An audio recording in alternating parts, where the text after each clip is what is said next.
What's up, guys? It's your man, Donovan Sharpe. Happy Friday from here at TSR Towers. I am joined by none other than one of the most patient men I have ever met. He is the incomparable Modern Life Dating. What's going on, John? Hey, how's it going? Good.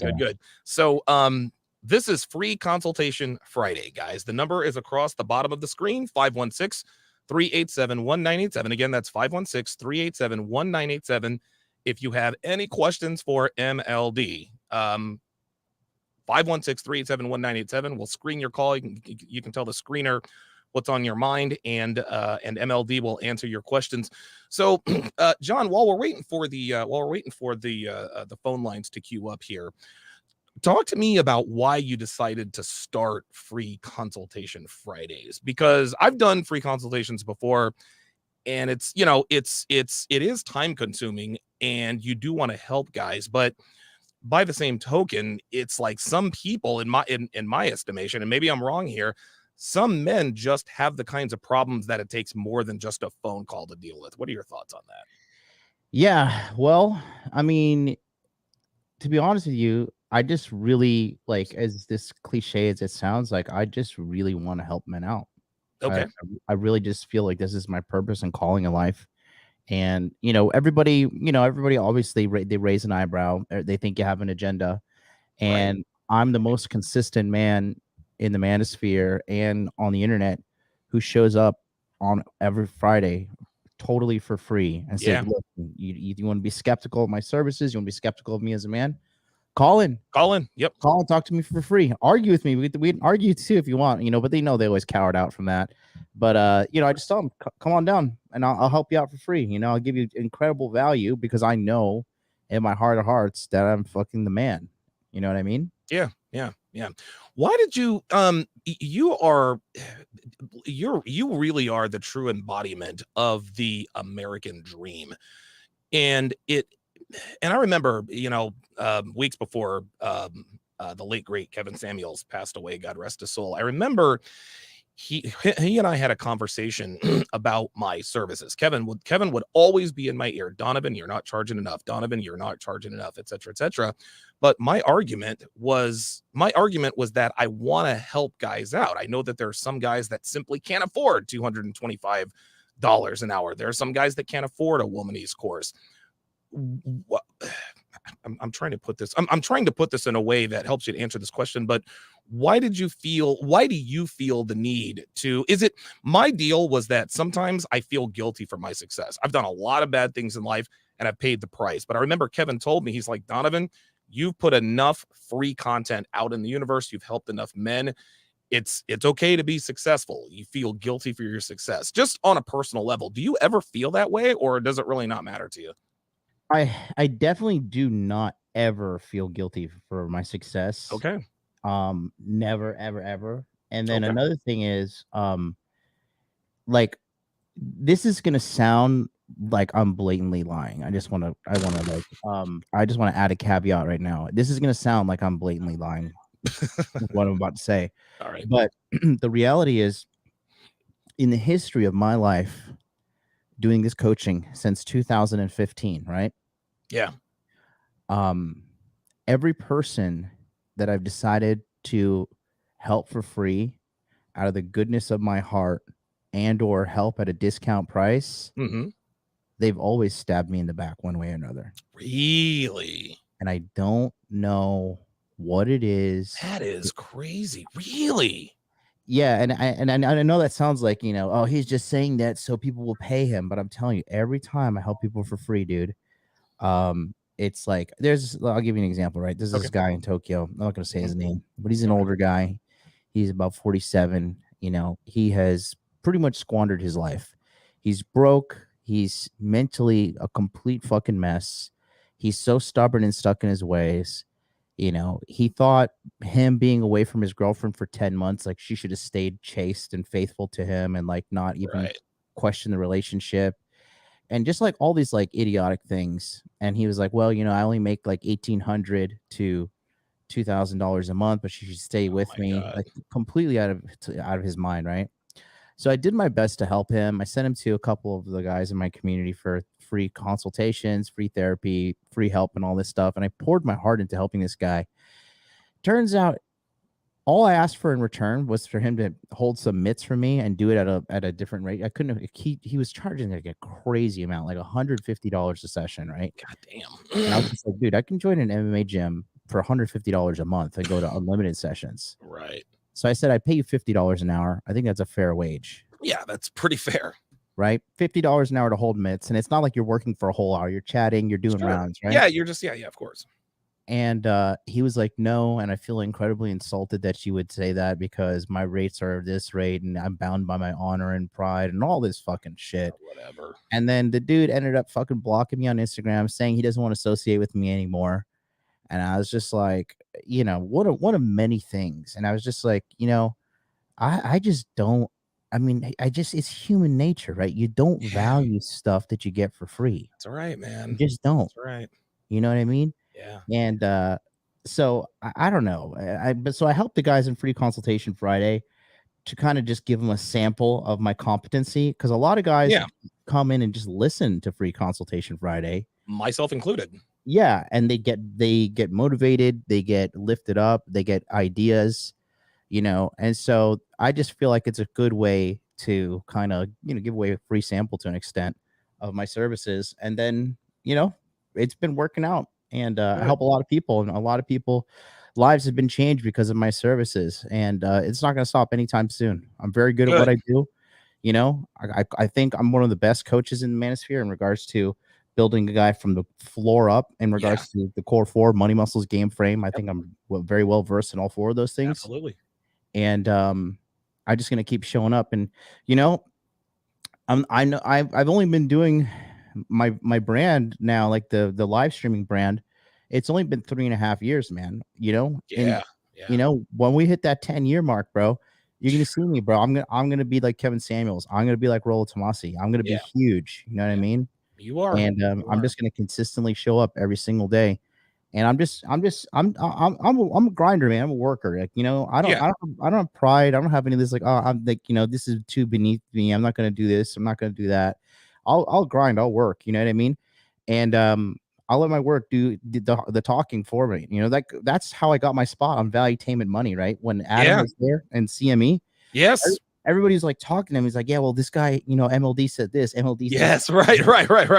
Right. And he was just like, who the hell is this MLD guy? MLD guy, right. You know? And then I ended up meeting him, and that ended up getting me, you know, on the show. And I want to be a champion for the men. You know what I mean? I want to help all these people. And I just want to do my best. Oh, I'll send the link out to everybody on my groups and stuff. Yeah. Send the link out. I actually I think I put a link out on give me a second. Free consult. There it is.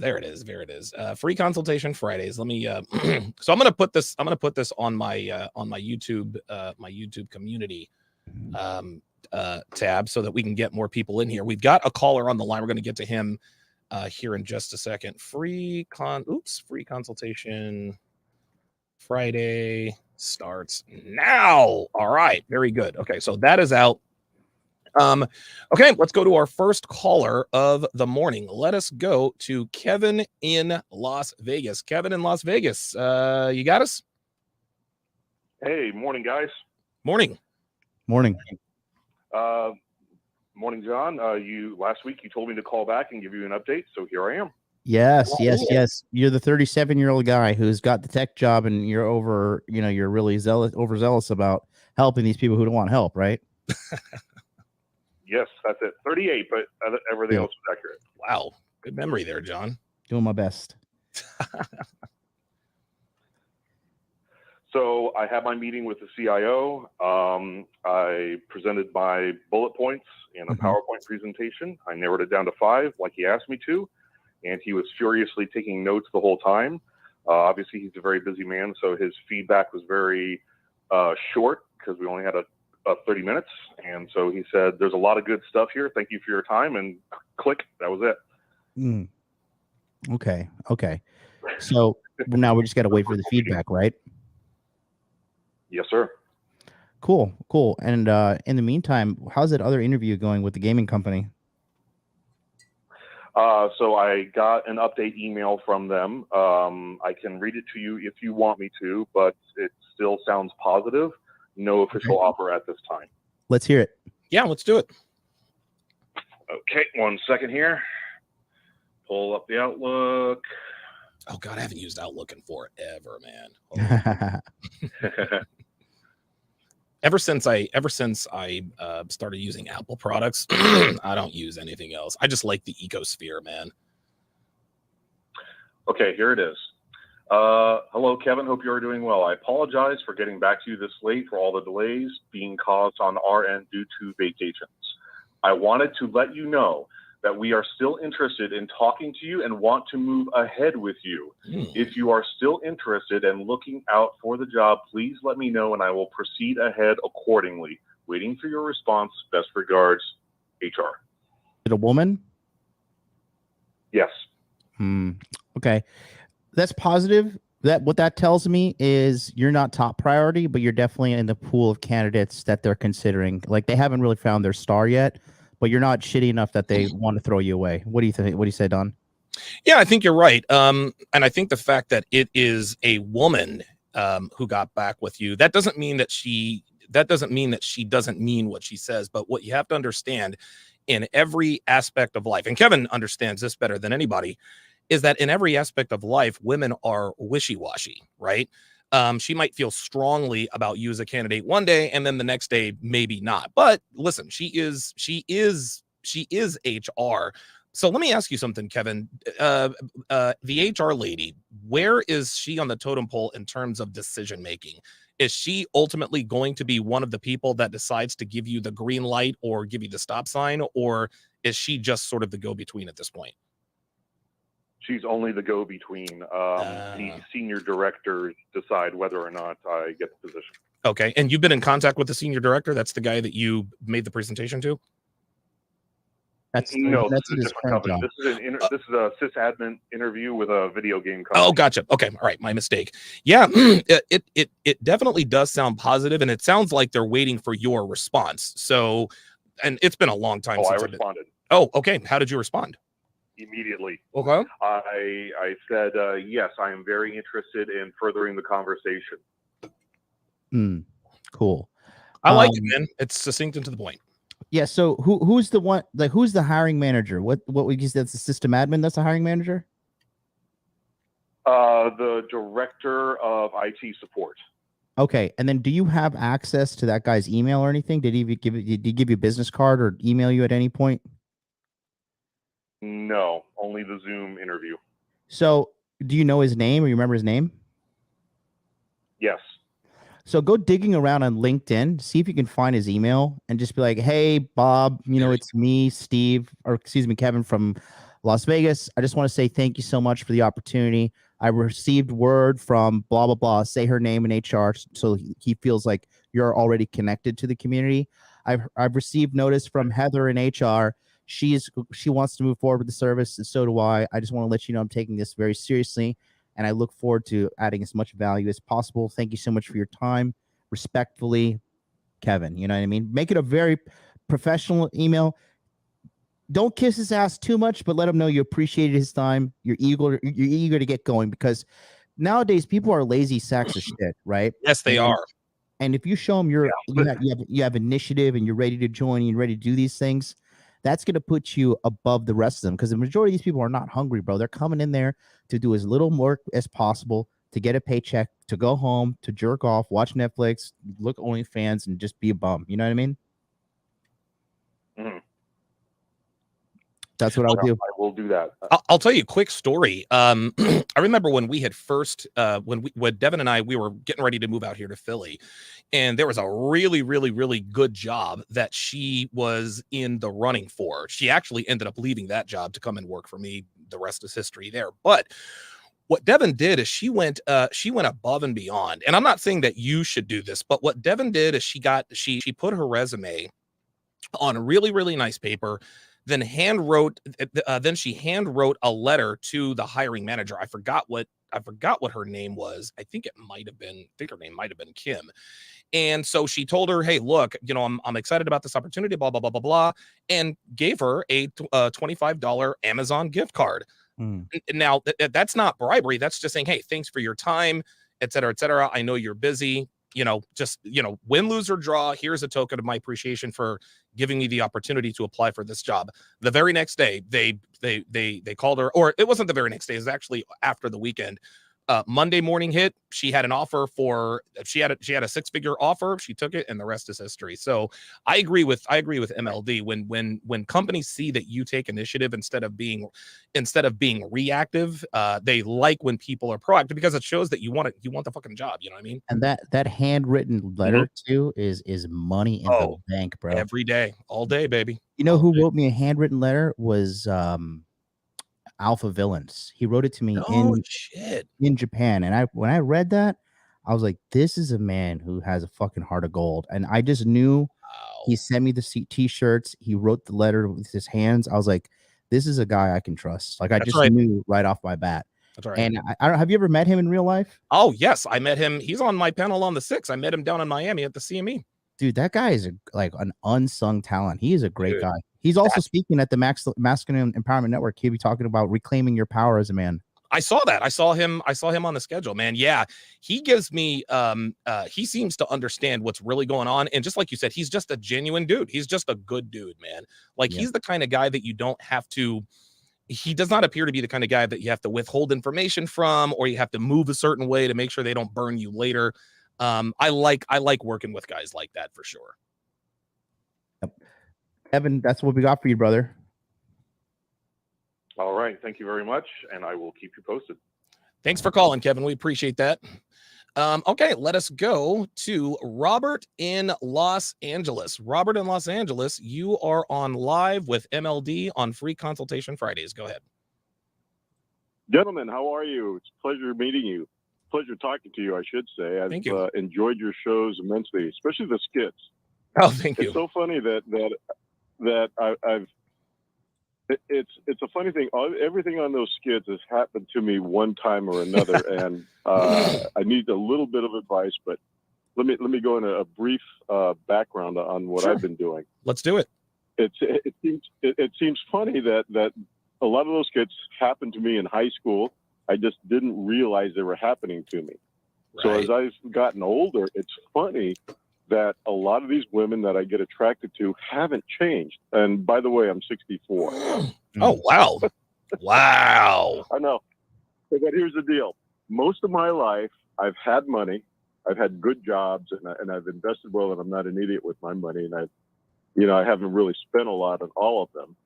And good-looking women, and then they do the things that everybody says they do. It's female nature. And then the ones I fall in love with, I get hurt about, and I used to get butthurt about them. Now I just figure that's it. Recently, especially the things about going out to lunch with their ex-boyfriends. Now, I never gave a shit about that. They'd say stuff like that, and they were testing me and stuff like that. And then I'd find out they were cheating with their ex-boyfriends. And one of the reasons why was my confidence. I realized that with your skits. I just figured, okay, you ran into your boyfriend, so I got an eye on you. And then 6 months later, I find out that they're doing it. Okay, go F yourself. And I'm going to go do something else. And then literally 4, 5, 6 months later, even a year and a half later, they come back. Oh, wow. Okay. So lately what I've been doing, I've had a couple of girlfriends that have been doing that. And I never thought about this before, but, because of a lot of skits, and especially that one that you just did recently, recreational use only. Yes. So and this is you, Donovan, you and your partner, which I totally enjoy.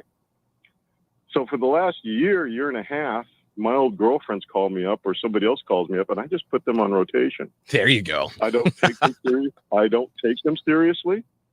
I seriously don't take them seriously, but they're a lot of fun that way. Yep. When I take these women like this, and I got to be honest with you, I just don't kiss them hard. I'm telling you, there's something about that. Like, you can only kiss a woman hard if you truly care about her, right? Yes. yeah, the old 50s song, It's in His Kiss, right? Yes. Oh my God. It's in his kiss. But- That's well, where it is. Yeah, but you have to think of something. There are dynamics that have changed this world when it comes to relationships, Yes. and then there are dynamics that have not changed. Mhm. For Jesus. instance, I was listening to a skit. I don't know who it was from, Fresh and something else like Fresh and Fresh and fit. Fresh and Fit. But they had I think it was on their show, but they had a girl on there, and she was talking about she was living with some guy, and this, she had this urge from her old boyfriend at like 2:00 in the morning Oh or my something like that. So God. she said, "Oh, I got an urge to get some candy at the liquor store." So she goes up there, gets laid by her old boyfriend, comes back in an hour, Oh my God. and her old boyfriend wants to move, and he's eating her out. He's got fellatio on her, Oh and my he's licking it and everything God. else. Oh my God. And then she's laughing. She's actually laughing. This woman actually was laughing, saying that he was eating her ex-boyfriend's nut. Yeah, that's. And you'd be surprised at how often that happens. Oh yeah, I'm not kidding you. And then I started thinking about some old girlfriend I had, and that happened to me. But luckily, she wasn't that much of a dirtbag. She stopped my head. That's incredible, man. Now that I look back at that, I'm thinking to myself, that happened to me. Thank God that girlfriend wasn't a dirtbag, as bad as a dirtbag as that girl was. Yeah, dude. Holy moly. It's a funny thing about women or modern women. I don't know whether, I think with modern women, it's I think through your skits, I think women have always been this way. Yes. a lot of your skits I've experienced right out of high school. And again, keep in mind, guys, Robert is 64 years old, and he is telling us that these skits are apropos when he was in high school. I agree. Women haven't changed. It's just the environment. I think what happens is a lot of the advice on Modern Day Men, that YouTube channel is really good. It reinforces a lot of stuff that I think I was doing a long time ago. And you really reinforced that too, Donovan. I've really admired your show. But I think it's pretty simple for a man. Number one, even if you're not that great looking, you get yourself built and be the best guy you can be. You don't sit there and one of the things that cringe me is when a pretty girl who's not so pretty just makes herself up on filters and whatever and IG or even YouTube, wants attention, and these dumbasses give her attention. And then you go look at her in real life, and she's actually a grenade okay with a bunch of makeup. She's okay with good makeup on. Okay, maybe a 5 or a 6. She takes that makeup off, and she's probably about a 3 or a 4. But these guys whoop over there like she's a 10. Yes. Yes. Not only that. Oh, go ahead. And another thing too is as a man, let's say she's a 10. Let's say she truly is a 10. To me, if she acts like she's got her nose up in the air, she's rolling around, stuff like that, I will not give her the time of day. I won't even look her way. What am I going to do with that? I've got all these guys over there swooming after her. What do I give a shit? Right. Yeah, and that's the attitude I've taken. Well, I mean, I'm sure you've probably figured this out by now, and I know MLD has, is the hotter a woman is, the more useless they tend to be. It didn't used to be that way, because women came ready-made to be in relationships, even attractive women. Clearly, even attractive women back in the 50s and 60s had no problem finding a man, a husband, et cetera, because not only were they physically attractive, which means physically attractive offspring, which means that your offspring have a better chance of reproducing, and so on and so forth. This is why we're attracted to attractive people. Not only that, but they come ready for a relationship. There's no training, there's no coaching that a man had to do with a woman. today, if a woman even looks half decent, she is given the world. And I would submit this to you, John. I want to get your opinion on this, and then we'll go on to the next caller. It's always been my assertion that 8s, 9s, and 10s, we all know they belong to the game. But 8s, 9s, and 10s, you would be very hard pressed to find an 8, 9, or a 10 anywhere in the world that wasn't monetized or sponsored in some way. In other words, the way she makes her living is based on the way she looks, and her primary target demographic / audience are men, and thirsty men at that. What are your thoughts on that, John? Well, I'll be honest. I think you guys are looking at this from a very American angle, to be honest with you, because over here in Asia, it's really just like girls are not just like super fucking whores out here. It's not like, that's an exclusively American problem. And Robert is in LA, one of the shittiest places in the world to find a quality woman. You know what I mean?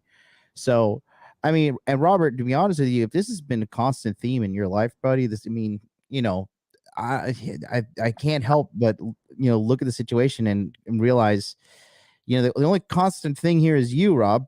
So, you might want to consider, because I know a lot of guys like to take the blame, and put it right on the girls. But if this keeps happening to you over and over again, because look at me and Donovan, right? We got burned before, but we're not getting burned anymore. And Donovan is 43. I'm 36.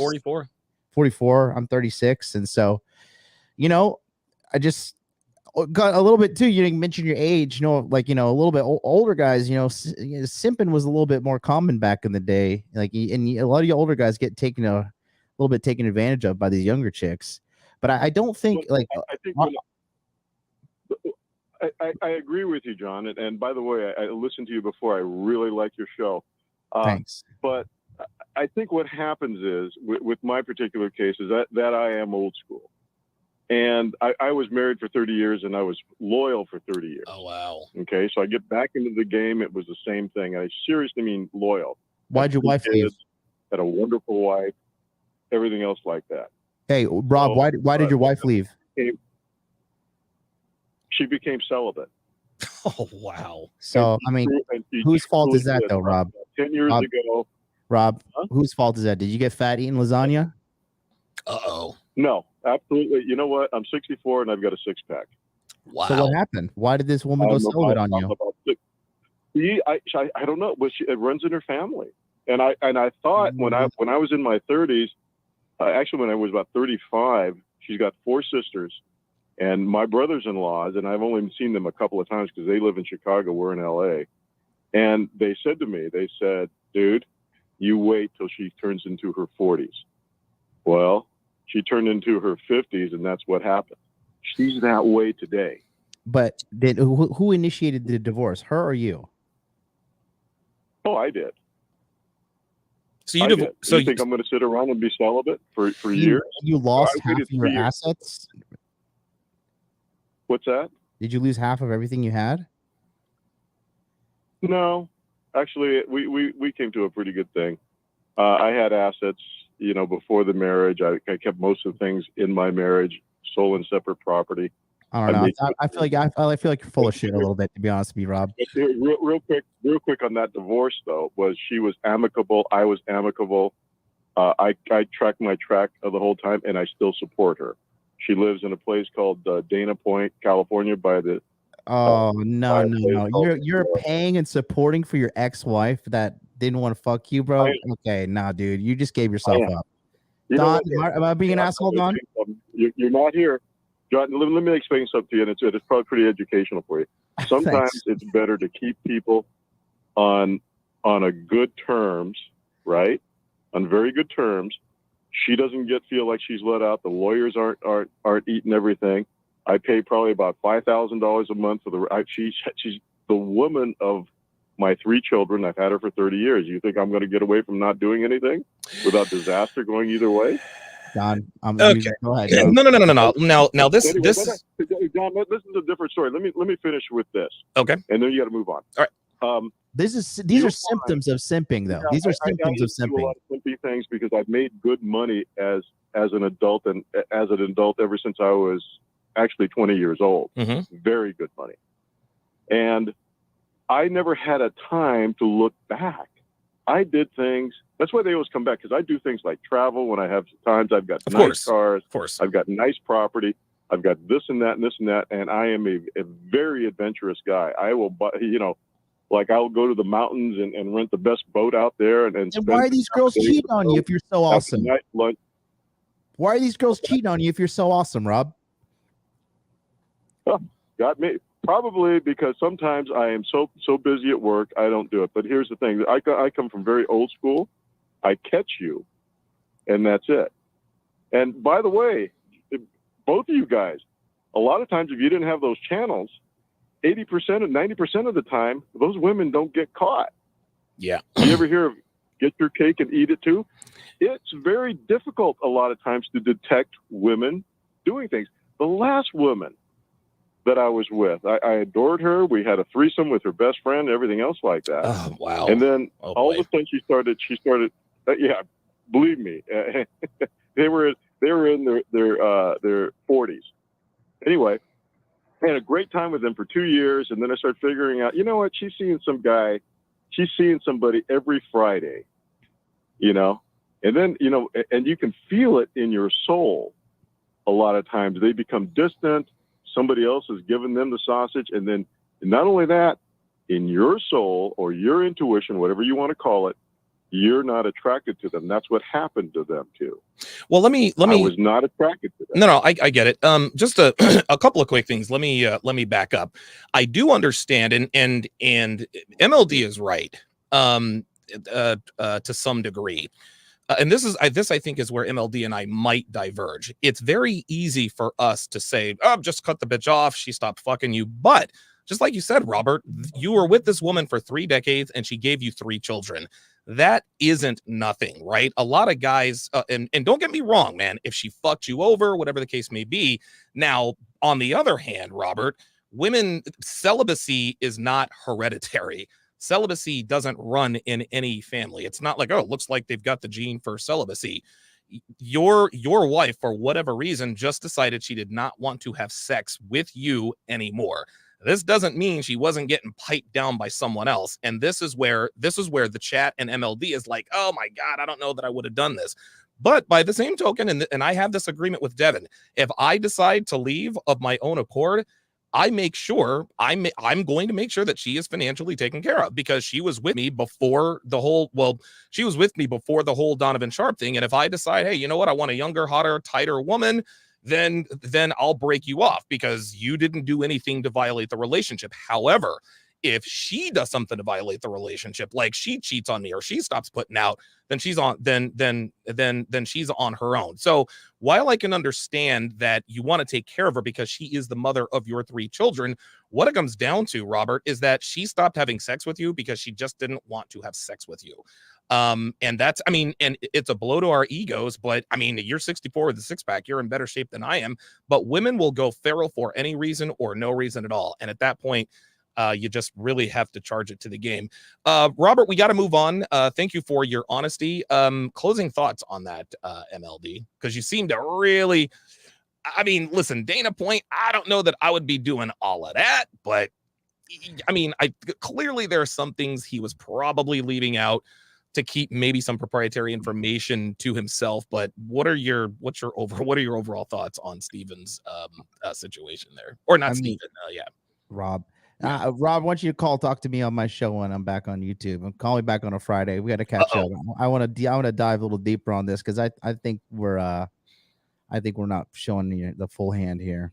Okay. All right. Very good. Yeah. I had my spidey senses were tingling, but then he said, well, how do you know? A lot of times women can be cheating and you would never know. Well, this is where womanese and the, body language mastery and being around like-minded men who have experience come into play. So, okay, let us go to Cameron in Mexico. Cameron in Mexico. You're on live with Donovan and John. Go ahead. Hey, Donovan, John. What's up, man? Guys. Hey, man. Thank you. Hey, I'd like to update Jonathan on my financial situation. Oh, cool. Yeah, this is one of my students. I was had just gotten a raise at one of my internships, and I was working on locking down a second internship. Well, was able to lock down that second internship, making $23 an hour. So now I'm making a combined $38 an hour when I work, both of them together. So I'm doing a lot better now. And I'd just like to know, going forward, how can I negotiate for either, if I'm looking for a new internship or a new job, how can I negotiate either equal pay or better pay? Well, you just tell them this is what I was paid before. So you say you start off by saying, okay, listen, I was at this internship. I was getting paid $23 an hour as an intern.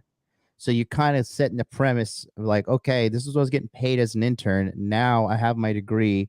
I'm properly educated and I'm already trained because I went to this internship. So we are definitely starting at above $23 an hour minimum. Okay. And is there a polite way to decline offers of low pay, or do you just flat out tell them no? Well, you just tell them, listen, at this moment, I want to explore other options because I was paid more as an intern, and I believe my responsibilities will be higher here. I do want to stay with this company for a long time. Therefore, I want to be compensated at a reasonable rate that can last me over the next 5 years. Obviously, you're lying to them, right? Because you're going to build up your resume, stay for 2 to 3 years and then look to bounce out and get more money elsewhere. But, that's how you want to start off, because you never want to start off at a low salary. Not today when everybody realizes money's fake. They're printing money and giving money away just to people for, staying home and because of COVID and all that crap. So you definitely don't want to be settling for less. Settling for less right now is a fool's errand. And, yeah, I think it's just because you're young, you don't have the confidence yet to ask for the big money, but you don't, I already know you two. You're a very above average, talented person. These people will pay you. And if they don't, that just shows you that they don't know what the hell they're talking about. But I mean, especially with your degree, the electrical engineering degree. Oh, wow. Yeah, that's not easy to do. And you're hard to come by. So if you do that, and if you consider, can you get your PE in electrical engineering, professional engineering? I'm not entirely sure. I believe so, but I think it's more of a civil and mechanical thing. But I have heard of electricals getting PE, but I don't know how highly it's held. I'll have to look into it more. Look into it, because if you're going to stay on the engineering route, getting your PE is very hard, and that's what makes it so lucrative, because almost nobody has their PE, and when they do, these dudes are super employed forever. Some of these dudes make it up to $300,000 a year, in a job. So that's something you want to look into for sure. But don't be afraid to tell people no. Know your worth and stick to it. You know what I mean? Okay. And the same goes for extended family, because I've had extended family reach out to me saying, hey, can you do this hard backbreaking landscaping work for $12 an hour or whatever? Dude, that's an insult, man. Honestly, when I go to people who are friends of mine who are entrepreneurs, I never ask for a discount. I pay the full price. That's right. Oh, You know wow. what I mean? That's game. That's game right there. Yeah, Man. you got to pay the full price and throw them a little bit more too. That's what I do, because that's your homie, that's your buddy. You know what I mean? Yeah. These people coming and trying to nickel and dime you, you don't want that in your life, bro. That's broke boy energy, and you don't want that around you at all. You know what I mean? So just politely tell them no. Listen, I'm not gonna come break my back, literally, because you had back injury too to top it off, right? Oh, don't go in there break that. your back. Yep. Do fucking landscaping for $6 an hour or some shit, Understandable. Yeah, well, thank you. I appreciate it. And I look forward. I just paid and signed up for masculine empowerment. Yay! Starting that. Oh, solid. Very, very good. Are you? Oh, okay. You're in the chat, yeah? Yeah. Okay, I got you. Awesome, man. Great to have you in. I completely forgot that. Cool, buddy. The Zoom link will pop up in the Telegram. Yep, get in the Telegram, and then we'll all be in there coaching starting up on August 2nd. Cool. Thanks. Appreciate it. Thank you, Donovan. Absolutely. Cameron in Mexico. Yeah, he sounds like a unicorn. Holy smokes. He's in New Mexico. He came to me when he was New 19. Mexico. Mm-hmm. He came to me when he was 19, working in a fucking fast food shithole. He was getting bullied by his manager because, you know, when people are like under shit jobs and they see somebody with talent, they like try to insult them. We got him out of there. We got him into one engineering while he's going to school full time for to become an electrical engineer. He just got another engineering internship. So one was like paying like I think like $13 an hour, and then this other one's now is paying $23 an hour. He's just turned 21. Oh, so wow. He's on a good path. He's gonna have his degree by summer, or excuse me, by I think end of this year or end of spring, and he'll be 22, electrical engineering degree, pretty much debt free, ready to hit the workplace. Good for him. Shout out to Geeky Anomaly, who is also Kevin in Vegas, says I just sent the thank you emails to all 3 directors. So that's what we're about here on Free Consultation Friday. We are about action. Shout out to Geeky Anomaly for taking the initiative. Let's go to the next caller. Let us go to Stephen in Palm Beach. Stephen in Palm Beach, you're on live with Free Consultation Fridays, MLB. Hey, how you guys doing? Doing good. All right. Yeah. So right now I'm 22 years old. I'm a little bit older. We're about the same age as the other guy. But so I'll give you a little bit of my background. Like, I'm 22. I'm going to flight school. I just started. I have an AA. I'm a mechanic. Like, I have that as a trade as a backup if anything happens. Holy shit. And I'm just trying to figure out like what's like the best way to like really begin to set up my life, because I have a really good mentor who got me into aviation, and sometimes like I'm walking around and I feel aimless, like I have friends around me, but they're friends because I've known them for so long, but sometimes like they don't hang out with me. I see them make plans and I don't even get invited, and I'm just like, fuck, like these people have been around me forever, but I don't have any other people, and I'm just like, I want to get on that grind of just like get money, but I've done that before, and I just found myself like just miserable because like, I stopped going out. I didn't hang out with anybody. Like, I just don't know like what I'm supposed to do from there, because I know I have a really good career path in front of me of either wanting to continue my father's business of mobile mechanic and going to aviation. So I know either way that I go, I'm gonna make whatever I want to make because I know I'm intelligent enough to do it. But the problem that I'm having is just like finding that like competitive edge to not fuck myself over and picking up. My bad. I'm sorry. I cursed. That's okay. It's all right. Not like making my life worse by picking the wrong girl or not paying back my debts, which I always pay everything back. And I'm just trying to like figure out like what do I need to do to like really like step up my life, because I'm 22. I don't drive a car I like. I live at home with my parents. Like, I can make a lot of money. I just don't know where I'm supposed to go, you know? You want me to go, Don? Or you want? Yeah, no, go ahead, man. So first things first. So you said you're 22 and you know these guys your whole life, right? You're basically, this is part of growing up, right? Yep. So these friends that you think are your friends now, because your life is nothing. 22 is fuck all. Yeah, dude, you're just out of diapers, bro. Yeah, and so you know you're gonna keep on growing in one direction, and your friends who, and statistically speaking, if you're watching this kind of content and calling in, you're not a loser, right? Nope. And you're a guy that wants more, because there's a certain type of person that sits around and watches this type of content. You know, your other friends are like probably like watching, I don't know, fucking some trans agenda shit. Yeah, some list and blah blah blah. The 5 greatest, whatever. Yeah, you know, reading BuzzFeed or whatever. Yeah. Right. And you know, you're gonna start growing apart from them. So here's another thing, right? You said, you know, you feel like you know you're missing out on life because you're not getting to go out and stuff. Look, to get where you want to be in life requires sacrifice. Right. Okay. And in order to achieve your goals, you need to sacrifice. And if you don't sacrifice, your goals become the sacrifice. So you're going to sacrifice one way or another.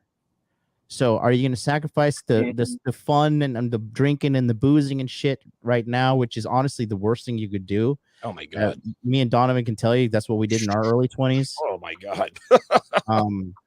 When you're older like us, like me, no, listen, just don't talk. Just listen right now, okay? So when you get to like being what you consider would be older, like 30 and older, dude, if you just focus on your grind right now, go to flight school, get that fucking certification, do all the stuff that you want to do in order to get all the qualifications you need, now is the best time because your brain is the sharpest. You have the most energy. You can recover quickly. You're like a superhuman now when you're young.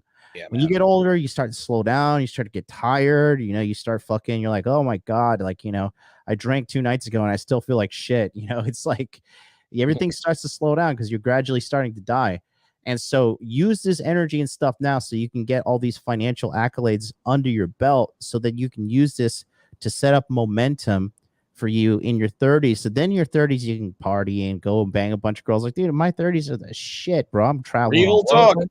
I'm traveling all over. I have money for vacations. I have multiple chicks that are interested in me. Like, dude, my life is awesome, bro. But in my 20s, I was being a dipshit, like fucking doing drugs, partying, chasing chicks, and I didn't start getting serious until I was in my 30s. So you're doing it right now. So if you're honestly, if your friends start breaking away and stuff from you, that's just it is what it is, man. That's just normal because losers and winners can't hang out together. No, you can't. No, they cannot. You cannot hang out with them. It is what it is. And that being said, you're just witnessing it at a young age, but this is a blessing in disguise. You might feel like you're the weird one or the odd one out, but in like 5 years, these guys are gonna be married to some fat bitch. They're gonna be broke. They're gonna be fat themselves. It's life is not a rose, like a walk through the roses. You know what I mean? Like if you don't take care of yourself financially, money, muscles, game, frame, dude, you're gonna be suffering. Life is gonna be hard for you. Yeah, I agree. I'll go back to the first thing that MLD was talking about, and those are your friends. There is nothing more dangerous to a man who is red pill aware than his friends who are not. And your friends will eventually want to become your contemporaries. In other words, they will want to compete with you. And when they see that they can no longer compete with you in life, money, muscles, game, this is when they start to sabotage you. And some sabotage is underhanded, some sabotage is a little bit more overt. But there are costs to living this lifestyle. Nothing comes for free. And when I say cost, that doesn't necessarily mean money. When I say cost, this means your time, your energy, your blood, your sweat, your tears, and people you've known your whole life. Just because they've known you, just because you've known them your whole life does not mean you owe them friendship. Yeah. This doesn't mean, I'm not saying that you have to be heartless and cut everybody off, but it's inevitable that at some point they're going to cut you off. So you can either be proactive and separate yourself from them. I'm not saying call them assholes or call them names, but you're going to have to understand the more you improve your life, the less your friends are going to like you, because it really sheds a light on their own inadequacies. And Tyron in the chat says family can be the worst. Dude, he is not lying. So friends and family can be some of the biggest impediments to a man living a life of abundance and a life of dominance. So just keep that in mind.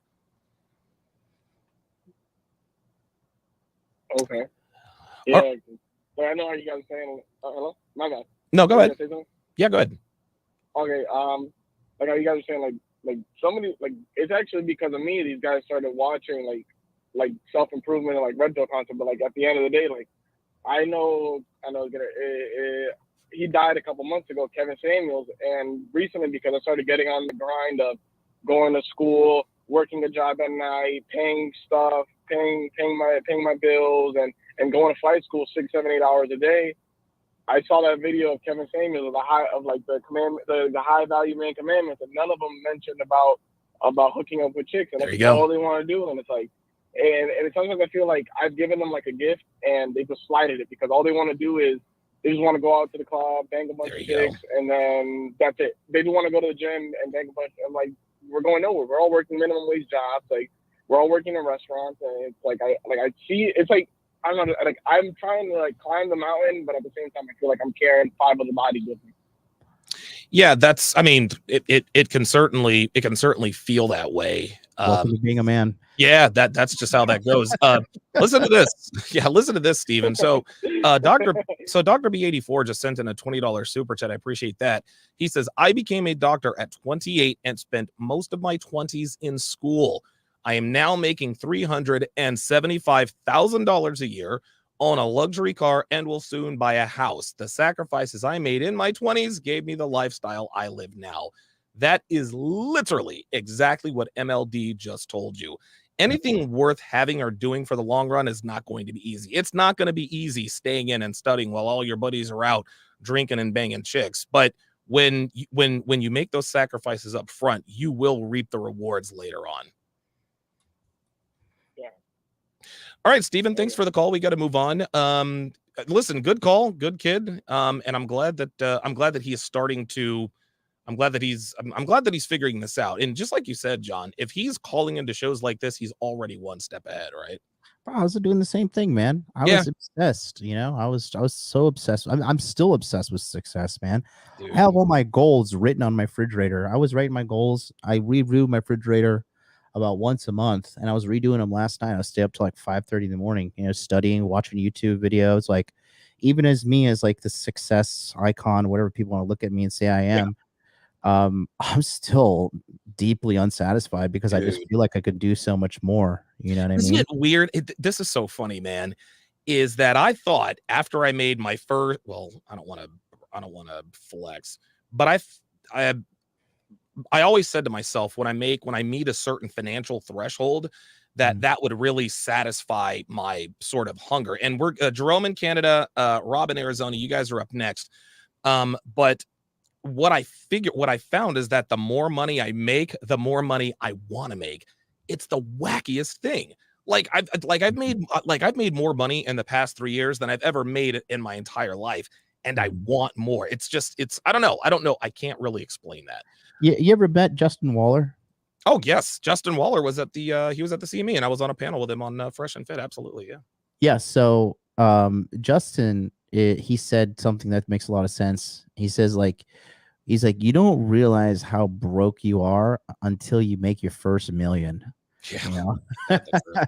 Ain't that the truth, man? He is absolutely right. And it's not even like an attempt at flexing or whatever.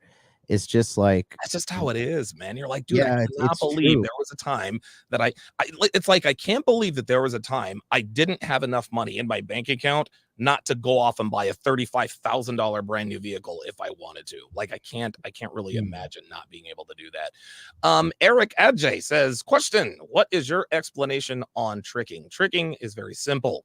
Tricking is giving your time, energy, attention, and money to women who do not deserve it.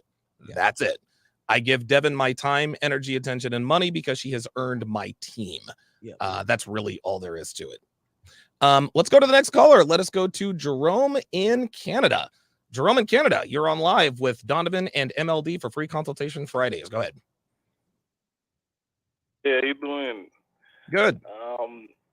I was actually introduced to your channel after, going through a little breakup and some relationship stuff. And basically, I'm 28, truck driver. And I got into a relationship with this girl that I met not too long ago.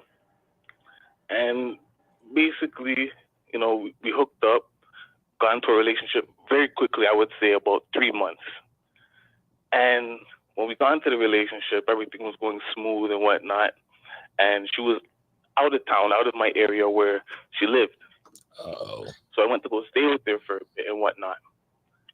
Then we got into a bit of trouble.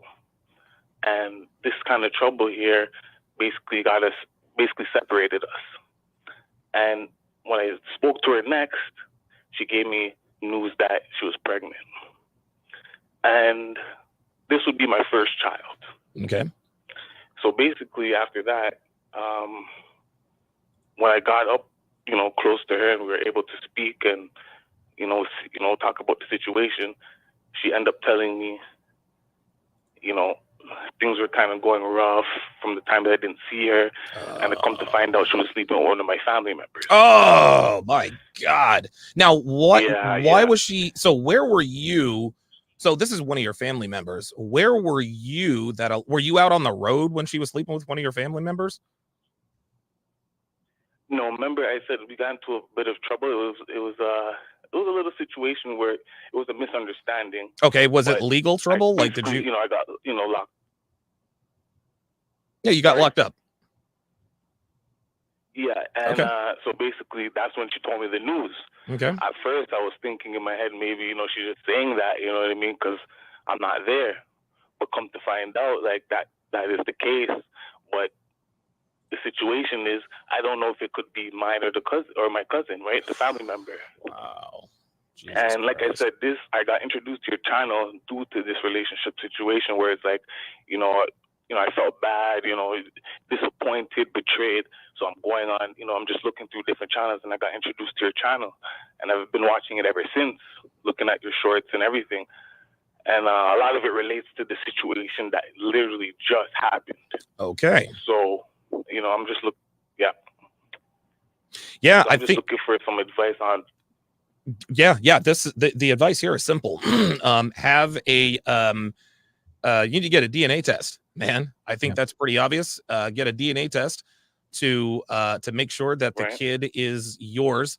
If the DNA test is if it's not yours, my advice, and you need to do this, just cut her off, dude. You need to cut off all contact. This woman violated you in the worst way. Okay, so you were locked up and in jail. It happens, right? Did she ever tell you while you were in, and don't be ashamed about being in jail, dude. I've been to jail plenty of times. It is what it is. But did she ever have the official conversation with you? Hey, Jerome, things aren't working out. I'm going to start seeing other people. Or did she lead you to believe that you guys were still in a relationship when she was sleeping with your cousin? She led me to believe, because while I was in there speaking to her the whole time, everything was, you know, peaches and cream. Yeah.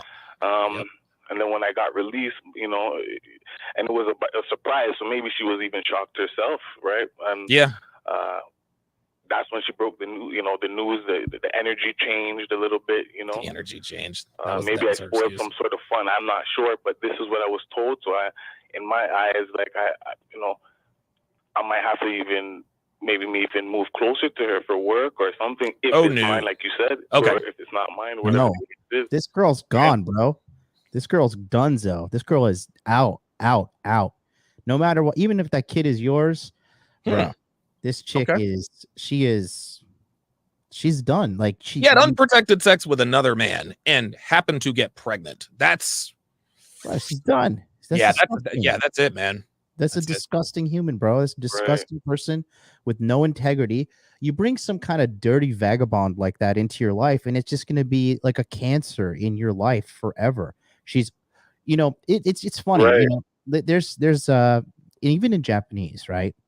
There's this old saying, and they say there's two types of pussy, right? There's agemon and sagemon, right?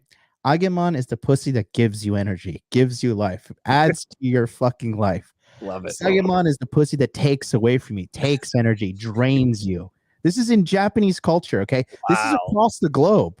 And this bitch has got the fucking pussy that takes energy away from you, man. So that you'll be dragging that devil around with you for the rest of your life. And she's just going to fucking retard your growth and retard everything around you by her being attached to you. She is a cancer. Get rid of that chick immediately. I agree. So if it's mine, either way, it's still get rid of her and just deal with the kid, like co-parent type of thing. That's it. 100%, man. 100%. Yeah, she cannot be trusted. Even if it's your kid, she cannot be trusted. And a lot of people, especially women, they might say, well, he went to jail. What was she supposed to do? Break up with him. But as you told us, Jerome, while you were in jail, she led you to believe that you guys everything was fine and dandy. Let me ask you this question here. And you can be honest, we're not going to judge you, because trust me, I've got worse simping stories than this. But did you imply to her while you were in jail that you don't want to break up? Did you try to hold on to the relationship? Or did you let her know, hey, look, I'm in jail. You got to do what you got to do? Because something tells me that, because when you're in jail, it can be very isolating. And if you're seeing someone, the feelings that you're feeling while you're locked up and isolated from the world, you might feel that you are drawn closer to a woman that you're dating. I've had this feeling many times. And so when that happens, you want to hang on to that person because it's the only familiar emotional connection you have outside of jail. So was that the case with you? Is that why she led you to believe that things were still okay when they weren't? I believe that's right on right there, because all the conversations seemed pretty cool, and there was no hostility or nothing like that. Yeah.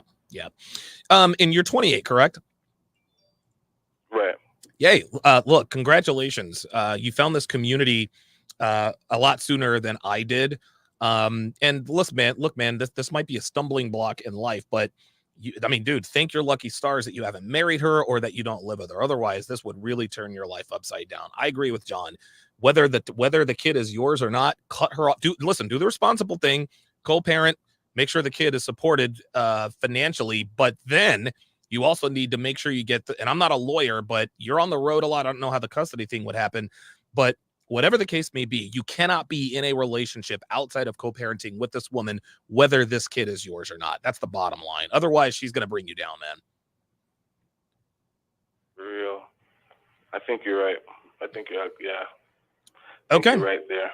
Because I like I said, I found this channel due to these type of this situation, and man, I'm grateful that I found it, man. Thank you so much. Absolutely. Grateful. Jerome in Canada. Listen, man, I hate it for you, but I'm glad you were able to find this channel here. Let us go to Rob in Arizona. John, in Arizona. Quick bathroom break. I'll be right back. Yeah, go ahead, man. Rob in Arizona, you're on live with Donovan and MLD. Go ahead.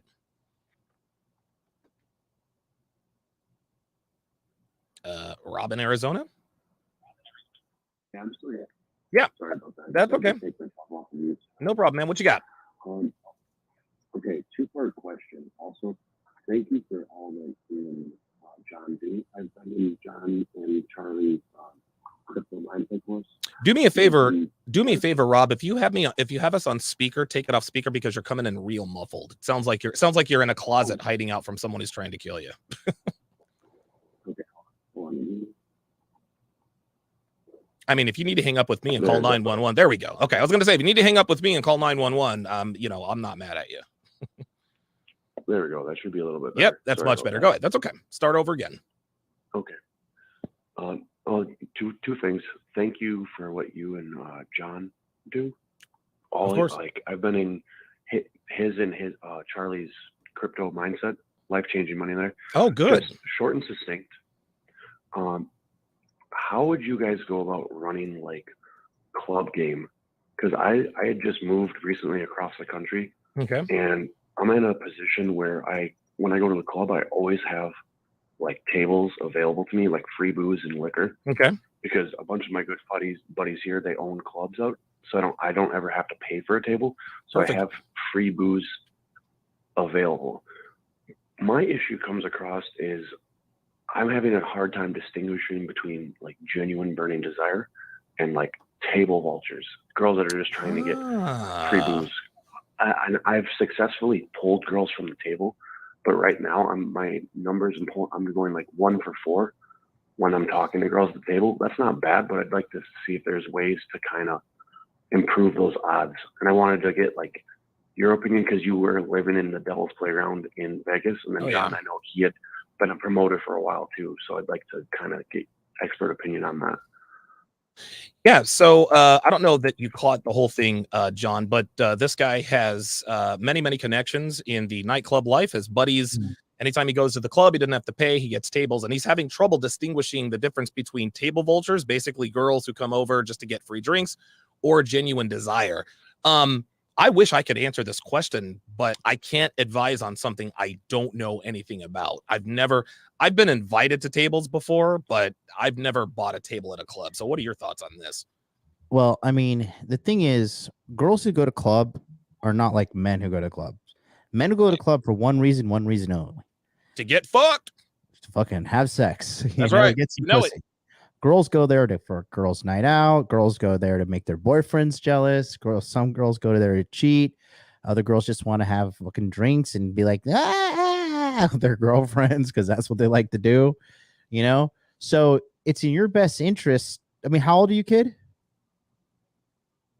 Me, I'm old, man. I'm 29, so mine is like. Bro, I'm gonna whoop your ass. This guy is like, I'm this old. dude is like, I'm 29. old. I'm 20. Jesus fucking Christ. What I wouldn't give to be 29 years old. Oh my god. I would give all my money and all my wealth to be 29 again. I would Oh give my God. everything Can you away. fucking, oh my God. Jesus fucking Christ. Have But my go ahead, thing. go ahead. But here's the deal, right? That's funny. This is what you do. You just got to treat them all as potential clients, and you screen them, and you fucking, hey, like, you basically holler at her. Don't give her a drink. Don't give her nothing. Chat with her. See what she's all about. See if you're vibing with her. Get her Instagram. Get her number, and then it's just a numbers game after that. Following up. That's all it is, right there. Okay. You Now- like don't you're getting too emotionally attached to the outcome. You got to just look at this, like, bro. You got to look at all girls the same initially. You gotta be like, look, I'm just trying to fuck. You know, it that's don't no matter you're black, white, brunette, Asian, blonde, whatever fucking case may be. What's up? You know, who's fucking tonight? You know, Right, exactly. Like who's fucking? Who's fucking? Yeah. If y'all are fucking come to my table. And so what you need to do is just treat them all the same. Get all the numbers, get all the Instagrams, and you got to start using this as an opportunity to number farm and Instagram farm. And you start building your own like social community around this atmosphere of you going out to clubs. But this should not be your only avenue for getting girls. I always tell guys, you know, you got to be on dating apps. You got to be doing day game. You got to be doing night game. You got to be doing social circle game. Like getting pussy is a full-time job, but it's worth it because you got to get this shit out of your system. Because next thing you know, you're gonna be like Rob in LA paying $5,000 to your wife. Oh fucking hell! Oh, Rob. Rob paying $5,000 a month to his wife to fucking who didn't want to have sex with him anymore. And it was claiming she has some genetic disease. Yeah, of genetic cell. Oh my God. So Back Zud says Myron said to get 2 wingmen, 1 to get girls, 1 to protect the alcohol. I like that. Here's another game trick for you here, Rob.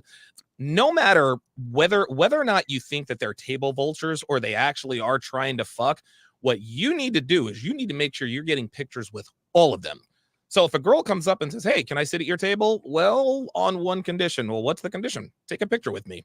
Mm-hmm. Right. And if you always have tables, you're going to have girls coming by. Well, guess what?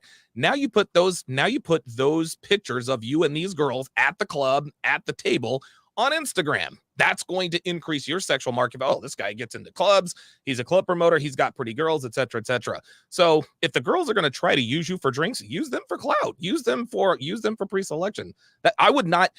From now on, Rob, your rule is that I'm not letting any bitch sit at a table unless I get a picture with her first. If she doesn't want it to, and if some bitch says, well, let me sit down and I'll take the picture. Sorry, sweetie, doesn't work that way. Off with you now. You make sure you get that fucking picture before they sit down. And if they want to drink, that this is where the 2 wingmen comes into play. If they want to drink, then maybe you need to put another condition in there. You always have to make these girls work for anything that you have to offer. If you just let them sit down and drink free drinks just because they're pretty, this is why girls are walking away. That's just how it works. Okay. Well, if it goes like if you treat them like a fan, if you treat go. them like an idol, they'll treat you like a fan. That's all right. That's right. If we want to go aristocratic, if you treat them like queens, they will treat you like a jester. If you treat her like a concubine, she'll treat you like a king. Do not treat these bitches with any respect until they give you reason to. And what's the definition of respect? Following instructions. You want to sit down? I need a picture. You want to sip alcohol? I need a little bit more. Or if you want alcohol, get one of your, you want to drink? Tell you what, go get one of your girlfriends. And if she looks as good as or better than you, then yeah, I'll front you guys a drink. Then when the other girl gets there and she says, my girl Sally says, you want to say, you know the rules. You got to take a picture with me. And then you take a picture with the both of them. So now you've got 3 pictures. You've got one with girl number 1, one with girl number 2, and one with the both of them. Now they can sit at your table and now they can drink. Now that you've gotten what you wanted out of them, you can break them off with a drink. That's what I'll do. That's what I would do if I were you. If they want some blow, they got to blow you in the bathroom. Real talk. If They will. if you want some blow, you got to blow. That's just that's just how that goes. Those are the rules. Thanks for the call, Rob. We appreciate it, man. Oh man. All right, there you go. This guy said, I'm an old guy. I'm 29. Oh my God. Dude, That's hilarious. You know what's interesting, John, and we're going to get to Henry in Alabama, Tony in Houston, and Carlos in New Jersey here shortly. Sometimes I think to myself, I'm glad I didn't have the level of awareness in game that I have now, because when men truly understand how to fuck women when we're young, we use it to our advantage. But because we're young, we don't understand all of the nuances, all of the peripheral issues that could come of having a multiple girl rotation, such as paternity suits, STDs, having illegitimate children.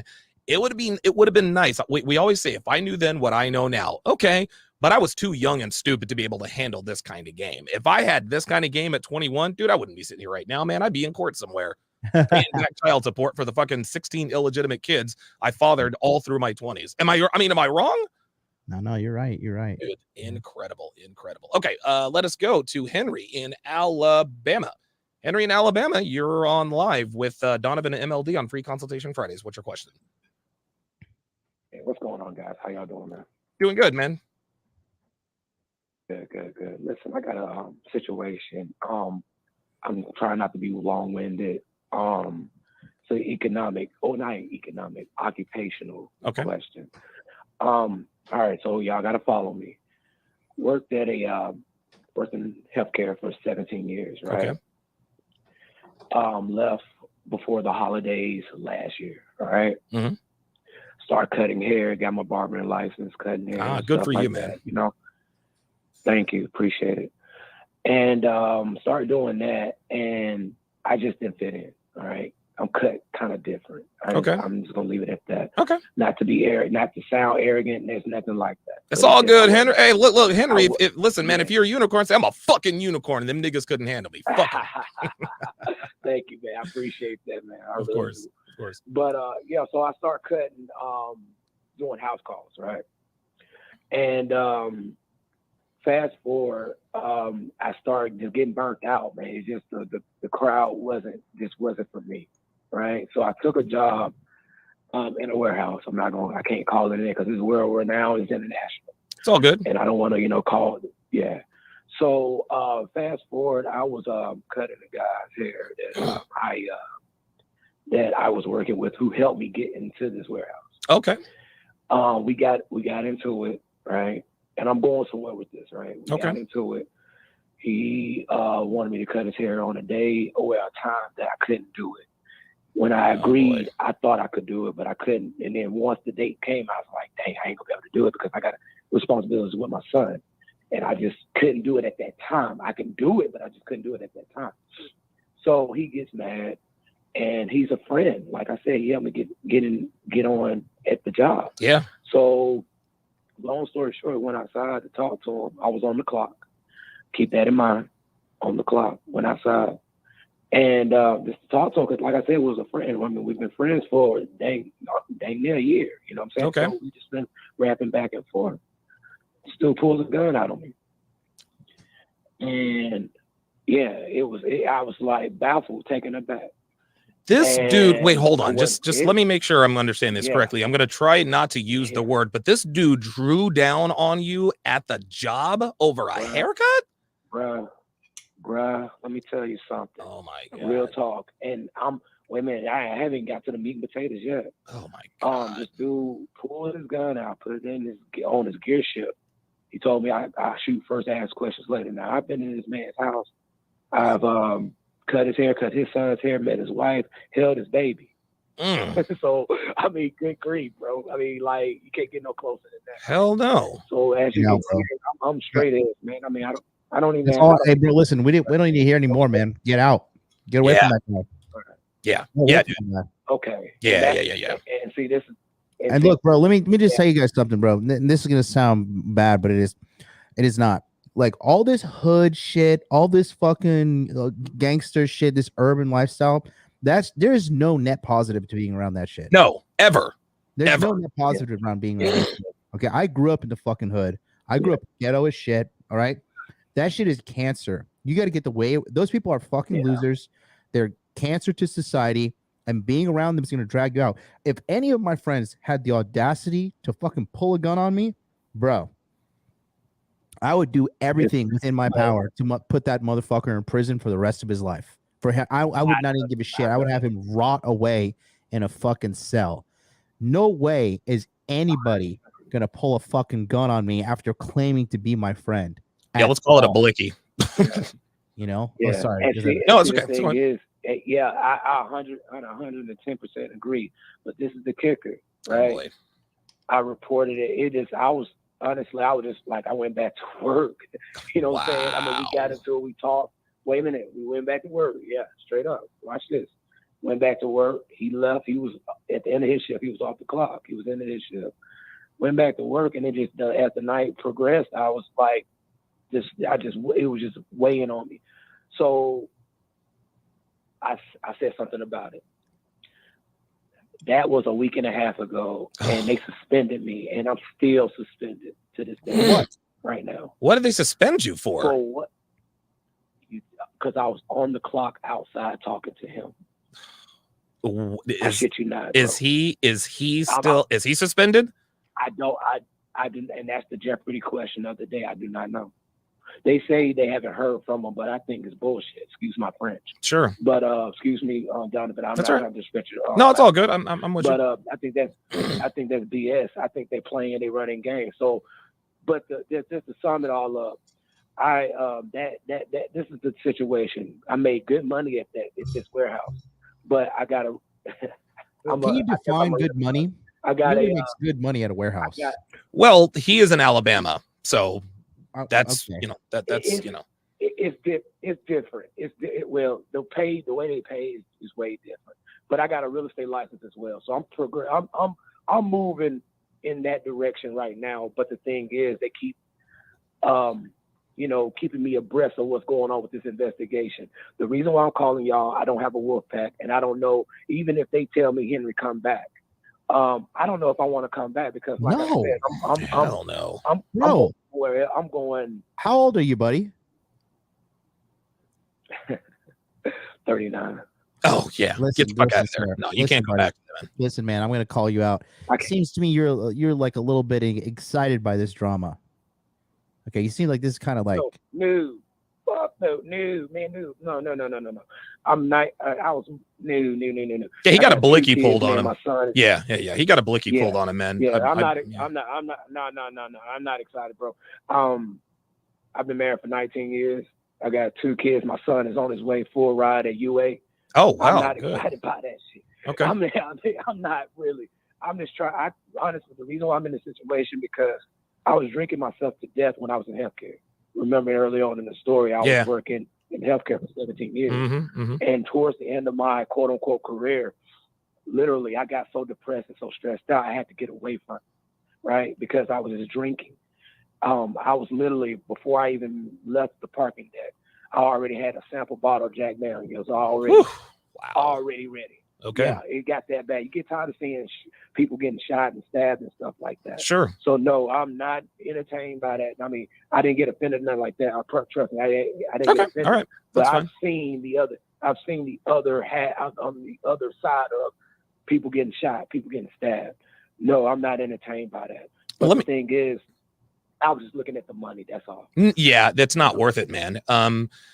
Listen, I mean, honestly, I don't care how much money you made at that warehouse. This dude pulled a blicky out on you because you could not cut his hair. Yeah, that's like, dude, this is why. And Henry, you got to get that wherever you are, man. And I know you've got a wife and kids, man, but you got to separate yourself from that kind of nonsense because it doesn't make any sense for him to react like that for a haircut. Yeah.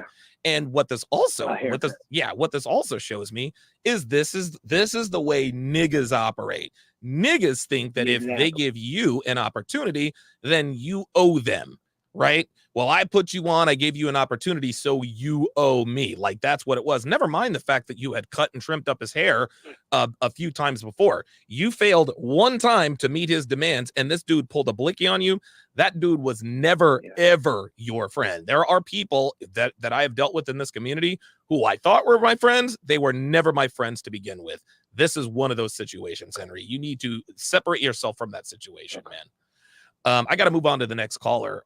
Man, oh man, what dude, are you kidding me with this? Dude, oh my God. I swear to God, man. And I'm telling you, this is why I don't deal with niggas. This is why I don't deal with niggas, y'all. I'm trying to tell you. This is why we don't do it. Yeah, And no, then, that's what I was saying, bro. Like, look, because I mean, a lot of like there's a guy in my community. This guy's a superstar. Okay, he calls himself P-Dubs. And when he came to me, he's a Latino guy, and he was cutting hair in New York, right? New York and New Jersey. And I was just telling him, same thing. Yeah, and he was like, he was part of that fucking hood shit. And I was just like, listen, bro, you got 2 children, right? You're in your early 30s. You're cutting hair, and you're onto this fucking hood shit. I was like, this is what you want to do for the rest of your fucking life? You just want to be that ghetto Spanish guy? Because this is how people look at you when you talk like that. Yeah. You're that ghetto black guy. You're that Yes. ghetto Spanish guy. You're that ghetto fucking idiot that nobody wants to be around and everybody wants to fucking avoid. And we had a long talk. He joined the Masculine Empowerment Network. Now he is installing solar panels 2 years later.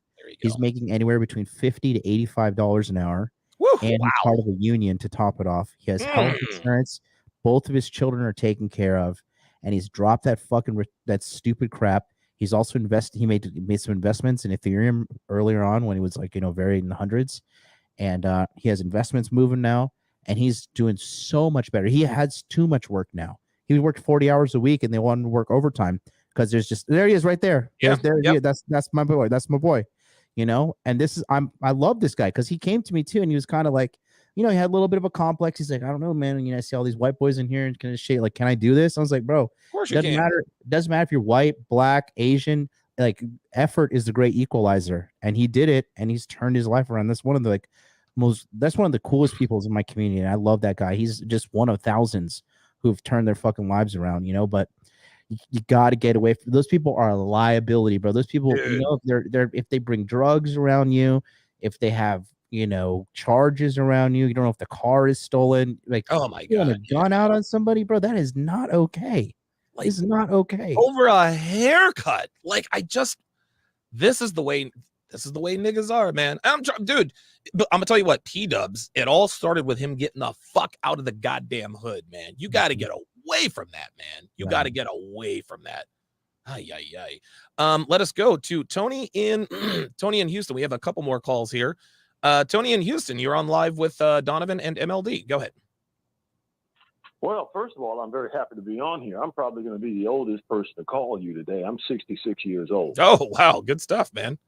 And I'm a black man now. I'm a survivor. That's what I am. I retire officially next Tuesday. Oh, good. Good for but you, I'll man. be brief. I know you have somebody else on the line. I've tuned in by happenstance, and I don't personally know your guest, but I've been listening to him for the last few calls, and he is right on point. He is excellent. My advice to young men today is all young men today have the same 3 problems that we had back in the early 1970s, only we didn't have the technology you have to alert us to what is going on then that you have today. First of all, stay away from these women. These young women if you stay away from these women, they will wreck your life. Right. Yes, the fuck they will. If you get one pregnant, it's over. You're going to jail. It doesn't matter. It makes no difference. You're going to get locked up at some point for child support. Doesn't matter how long it takes. 5 years, you're going to jail. That's the first thing. Second thing is, I agree with the last caller. You got to leave the hood. Yep. You got to get out of the hood. I'm from Detroit, Michigan. Wow. I left in 1987. I was born and raised there. I left my family, left everything because I didn't want to get killed going to the store. And I wouldn't go back to Detroit if you bought me a plane ticket. Shit. You got to get out of the neighborhoods, wherever you live, whatever city. You've got to leave. Other than if you don't, you're going to get killed. Period. The third thing is that the United States is broke. This country is bankrupt. You need to stack your resources and your money. Yep. You need to focus on making sure that your life will be comfortable when the crash happens. That's what you have to do. You have to eliminate risk as much as possible. Sure. And you have to be ready. Because in my day, when I was a young man, 22, 23, 24, 25, if you messed up, you could get a second chance. You could even get a third chance. But today, if you mess up today, that's it. Tony, thanks for calling in, man. Listen, sage advice: stay away from these women. As soon as you get a woman pregnant, you going to jail. Second to the last caller, let us go to Carlos in New Jersey. Carlos in New Jersey, you're on live with Donovan and MLD. Go ahead. Hey, can you hear me? Yes, sir. Yeah. My question was essentially boiled down to this. It was like, so I'm 20 years old, and I've been watching your content for a few months now, along with other people in the sphere, and like it's kind of been like a wake up call, a bit of a like aha moment. Okay. This is like, kind of pushing me in the right direction, and I really appreciate it. And just the thing is, I feel like I can't put any of this into action, at least practically cool, because, well, one, I'm 20, right? Well, not because of that, but Sure. I'm 20 years old right now, and I'm a product of a single mother household, and I'm actually the youngest out of 3 other siblings and some half siblings, but it's like I'm having the pseudo, what Kevin Samuels used to say was like a son is, the pseudo husband, or yeah, son. Yeah, it's called the son's. something like that. Yeah, son's bend. That's what it is. Yeah. Oh God. Yeah. Yeah, and I got that like on like not like, I guess not rough as some other people, but it's like, I couldn't, like, I just have to like capitulate the whole time. Yeah. And yep. I couldn't, when I was 16, there was a problem with insurance, because we're not wealthy by any means. Sure. Problem with insurance, so I couldn't get my driver's license, and then so I bumped over that part of my life, and Jesus. I'm not having a good full-time job, and she requires me to go to school full-time, because that's something with Section 8, because if I register as a full-time student, then you get free we get housing. the benefits from that. Yeah. Wait a minute. Your mom's in section. Your mom's in Section 8 housing. Yes. So his mother. So your mother is on Section 8 housing, and you're an only child, correct, Carlos? No. I have 2 older brothers and an older sister. Oh, so you're the only. Okay, right, and they're all out of the house, correct? Yeah. They're like over 5 years. Each of them are over 5 years old. Okay.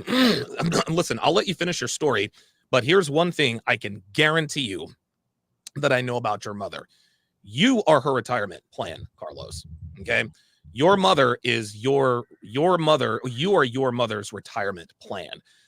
Your mother is very fortunate that she has 4 children. One of them is going to have to take care of her. I'm in that exact same situation. I am the oldest of 5. My mother did us dirty when we were kids. Anyone who's listened to me for any number of time, any amount of years, y'all know. My mom was an excellent mother when we were toddlers, but as soon as we hit double digits, my mom acted selfishly, she acted wantonly, and there's a big time rift between me and both of my parents. Everything that my mother accused my father of doing, she was indeed guilty of herself. Your father's selfish, Alex. He's this, he's that. My mother, Mama Sharpe, she was as selfish a human being as you could ever imagine. And so what I had to realize is that and my dude, and who knows, she might be watching right now. I had to block my mom's number a couple weeks ago. I had to block her number because she kept asking me for money. And I'm just not, and could I let her borrow the money? Of course. I'm not fucking gonna do it. I'm just not gonna do it. So it became clear to me that my mother is really going to rely on all 5 of us as her retirement plan. I'm not going to be a part of it. There is one of us, and we all sort of sneak tip know who's going to be the person to take care of my mother when she can't take care of herself. I know for goddamn sure it's not going to be me. So the fact that your mother is using you for free housing. She wants you to go to school full time, not to get your education, but so that she can continue to qualify for Section 8. Do you understand the selfishness? Do you understand the way your mother is selfishly moving right now? Yeah, I do. I don't know. I feel like what I want to do is I want to move out. I don't really like school. I don't find anything interesting or something that I could commit to. Not necessarily a passion, because I know there's a lot of sayings like, don't follow your passion, follow what makes money. That's goddamn right. You're right. Yeah, but, make money and then follow your passion. Yeah. So, but I'm kind of rudderless like that. I never had any kind of into anything or any kind of network. I know I had friends that were just like, oh, they tell me something like, oh, my father had a construction company, so then I started working there when I was 16, and then it blossomed from there. And everybody has 2-parent households and something nice, at least from my friend group. MLD, I literally have no idea. Listen, I mean, that's what we've been talking about the last 2 days, the masculine empowerment network. Like, what we need, man, to get in. Like, for all you guys that say you're rudderless, you don't know where to go, like, that's what the community is there for. That's what we're doing. We're here to lift you guys up and give you answers to the problems that you have in your life. I mean, it really is just that simple. Yeah. So bottom line is, I don't want to be the bad guy and drop this nuclear bomb of drama and all this stuff. Check this out, Carlos. I know exactly what you're going through, and I'm going to tell you right now. You don't know your mother's shit. You don't know her shit. Don't let her listen, man.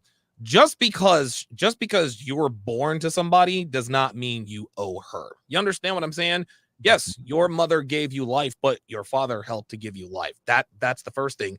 Number two, when you were conceived, I'm willing to bet any amount of money that matters to me that the purpose of her sexual intercourse was not to conceive you. So, and a lot of mothers act like this with their children. Well, when I laid down and had sex with your father, the intent was to get pregnant with you. No, the intent was to get off. She just so happened to get pregnant. You are the product of her pleasure. That's the way this thing goes. You don't owe your mother shit. I don't get, dude. And guess what, Carlos? She is not going to make it easy. She's going to say, I'm your mother, and I can't believe you're doing this to me. I gave you life, blah, blah, blah, blah, blah. Bruh, it's going to be hard. Dude, ignore that shit. Your mother is going to try. I'm telling you, your mother is going to do her level best to keep you under her roof. And if you let her do that, your life is over. You got to get the fuck out of there, man. You have to. Do not let your mother guilt you into indirectly supporting her. Fuck that. Yeah, thanks. Thanks for taking my call. Okay, no problem. Man, Carlos, I'll tell you what, dude. That hits home for me, man. That hits home for me for sure. Okay, let's last caller of the day. Let's go to Levi in Chicago. Levi in Chicago, you're on live with Donovan and MLD. Go ahead. Donovan, love it. Thanks for having me, sir. Appreciate you. Of course. Hey, so I wanted to share, I've been listening to you in Modern Life Dating for a couple of years now. I'd say 3 years. And I got to tell you, turn my life around. Turn my life around. Identifying all the concepts that you put forward and how do I apply each individual ones to my life, the ones that fit me, and it's worked out so much for the better. I got to tell you. Maybe should we share a couple of the concepts? Yeah, go ahead, man. Yeah, I think one is just be on your grind. Is self-improvement. Get in the gym. You have an incredible transformation story on getting to the gym, being the best version of yourself. And that attracts, one, more professional success because you feel better about yourself. You get on your money, you start saving up, and then it also that instills confidence in you, and then you start gaining attraction from women when it just sideways, like you're not even trying, but you happen to you don't have time to make dinner, you go out to a bar, and then all of a sudden you're getting looks. Women are putting themselves in your space and you have the confidence from your workouts and your professional success. There you go. You know, to close those situations. It bleeds over. Yeah.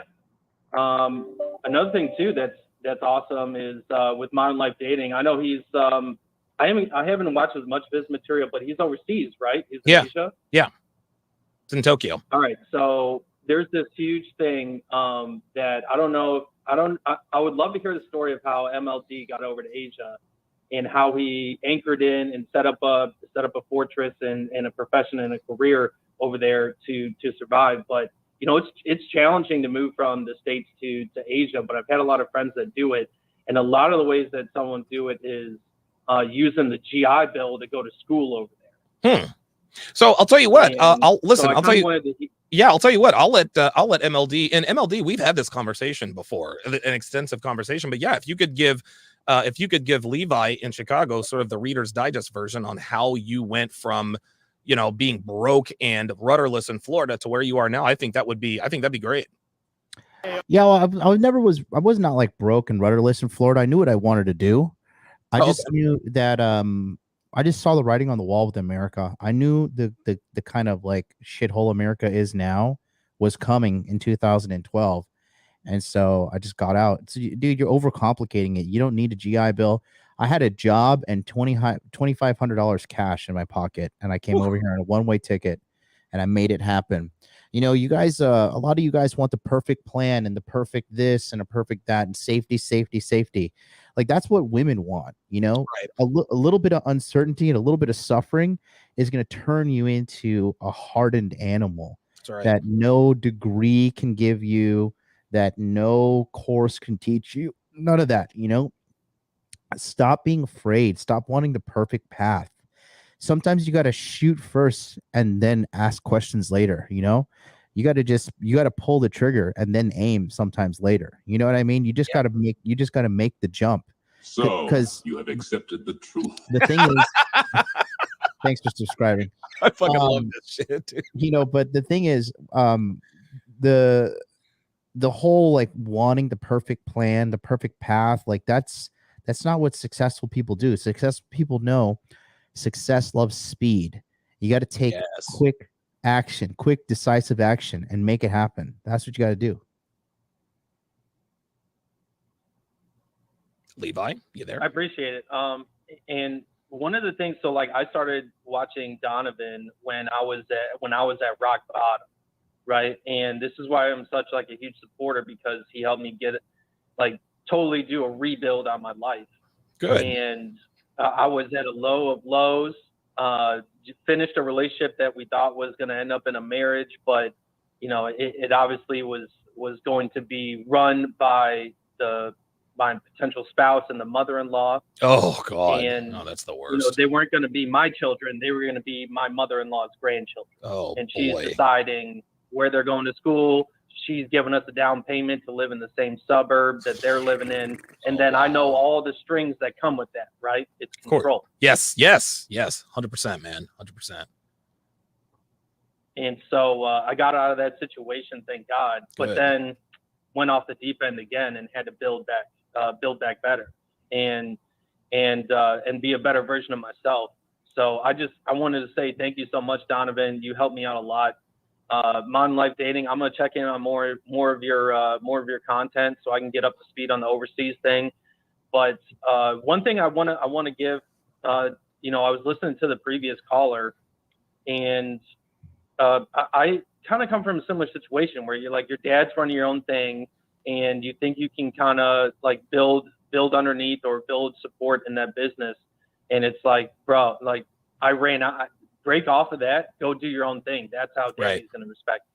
Like, because he did it, he built his own castle, and people that build their own castle only respect other people that build their own castle. Ooh, wow, very well said. So, yeah, so I would recommend just going and doing your own thing. It's hard to find. I had to, like, you know, in this quest for self-improvement and in this community, I had to find and focus on, and this is something that Donovan has spoken about before, is do what you're good at.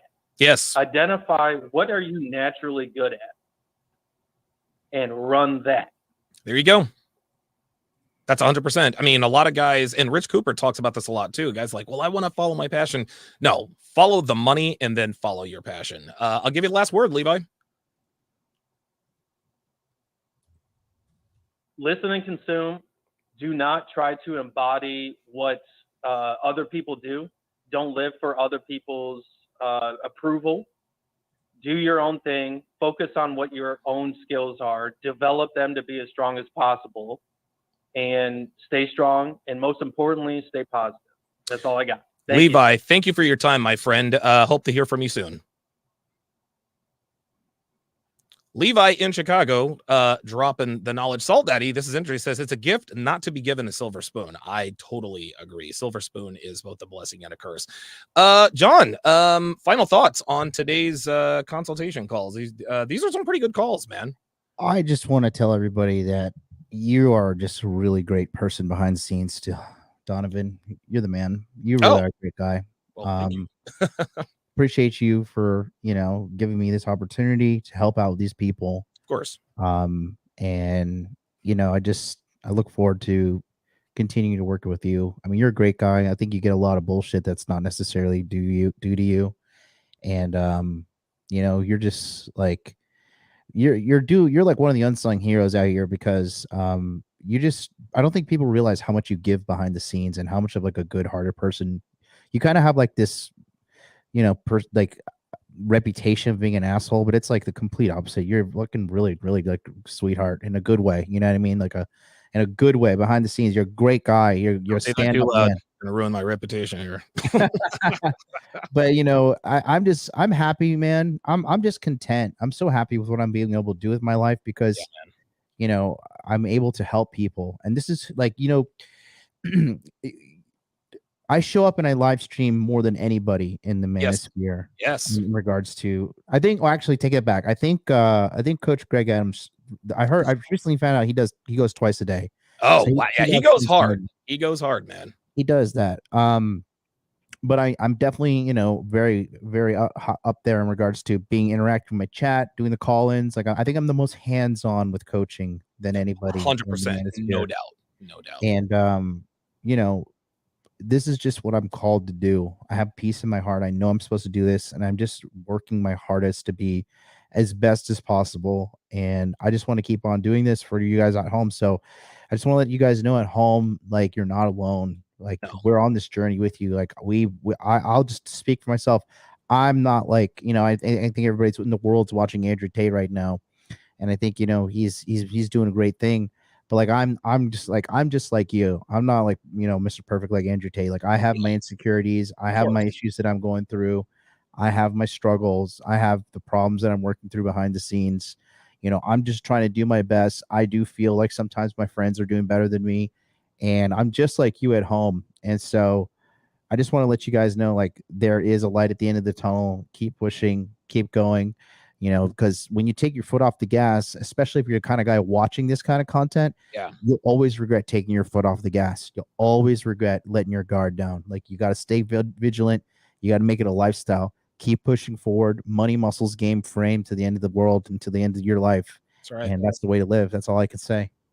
Real quick, before we end this thing, the guy who called in from Phoenix with the nightclub issue, Myron and Fresh do a call-in show every Friday, and those guys are the club aces. So if you didn't get what you if you want a little bit more dimension and a little bit more depth and advice on what to do, distinguishing the difference between genuine desire and table vultures, I would highly recommend calling them, because those dudes absolutely have it.